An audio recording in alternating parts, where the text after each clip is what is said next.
Hi guys, எல்லாருக்கும் வணக்கம். நான் உங்க சதீஷ். நீங்க பார்த்துட்டு இருக்கிறது ஃபிட் வித் தமிழ் சேனல். இன்னைக்கு நம்மளோட ஃபேட் லாஸ் சேலஞ்சில் 93 ஒர்க் அவுட்டுக்கு ஒரு செவ்வாழைப்பழத்தை சாப்பிட்டு ஜிம்முக்கு வந்துட்டேன். இன்னைக்கு டே ஜிம்ல back and biceps work out தான் போட்டேன். பேக்குக்கு வழக்கம் போல ஒரு 6 வேரியேஷனும், பைசப்ஸ்க்கு ஒரு 3 வேரியேஷனும் போட்டேன். சரி, கையோட மிரர் முன்னாடி நின்று போஸ்டிங் அடிச்சு பார்க்கலான்னு சொல்லிட்டு மிரர் முன்னாடி நின்று போஸ்டிங் அடிக்க ஸ்டார்ட் பண்ணிட்டேன். பெருசா எனக்கு போஸ்ட் பண்ணலாம் தெரியாது. எனக்கு தெரிஞ்ச போஸையே தான் மாறி மாறி நான் பண்ணிட்டு இருந்தேன். ஏன்னா நான் இன்னும் அதுக்கு ட்ரைனிங் எடுக்கல. சரி, நம்ம காம்படிஷன் ட்ரை பண்ணுற நேரத்தில் பார்த்துக்கலாம் அப்படின்னு சொல்லிட்டு இப்போதைக்கு சும்மா ஜஸ்ட் ஏதாச்சும் பேசிக்காக ஏதாவது பண்ணலாம் அப்படின்னு சொல்லிட்டு தான் பண்ணிட்டு இருந்தேன்.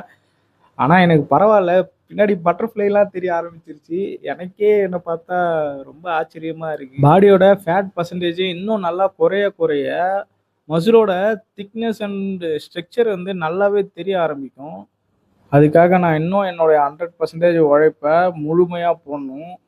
சீட் டே, சீட் மீல்னு எதுவுமே எடுத்துக்காம ரொம்ப டயட் கண்ட்ரோல் நான் பண்ணணும். நான் எந்த விஷயத்துலையுமே இவ்வளோ அடிக்ட் ஆனது கிடையாது. என் உடம்ப நான் ரெடி பண்ணுறதுக்கு ஓவராக அடிக்ட் ஆகிட்டேன் இந்த ஜிம்மில் இருந்து வீட்டுக்கு வந்ததும் பிரேக்ஃபாஸ்ட்டுக்கு இட்லியும் முட்டையும் எடுத்துக்கிட்டேன்.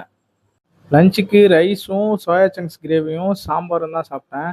இன்னைக்கு ஈவினிங் ஒரு பர்த்டே ஃபங்க்ஷன் இருக்கிறதுனால ரொம்ப தூரம் என்னால் வாக் பண்ண முடியாது. ஸோ 2 கிலோமீட்டர் மட்டும் வாக் பண்ணிட்டு நைட் இந்த பர்த்டே ஷூட் வந்து ஒரு 9:30 போல தான் முடிஞ்சுது. இதுக்கு மேலே போயிட்டு என்னால் ப்ரோட்டீன் இன்டேக் எடுத்துக்க முடியாது.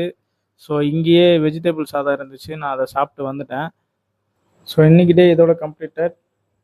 பாய்.